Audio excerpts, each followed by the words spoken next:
Guys, mas mahalaga ang pera kaysa, ay hindi, I mean, mali, wait, ulit.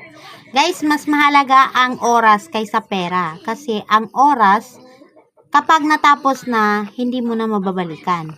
Or kapag wala na, hindi mo na kayang, kumbaga, another oras na naman. 'Di ba?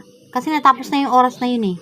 So, kung nagsisikat sa ginawa mo kasi, kumbaga, sana hindi mo na lang ginawa, hindi mo namin may babalik yung oras na yun. Kaya, mas mahalaga ang oras kaysa pera. Kasi ang pera, kapag naubos ang pera, pwede mo siyang ma-earn ulit.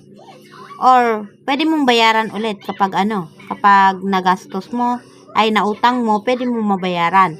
Or, yung pera na nawala sa'yo, pwede babalik sa'yo kung kung magtatrabaho ka, ma-earn mo ulit yung pera na yun. Pero guys, kung gusto nyo talaga natin maging successful sa buhay, kailangan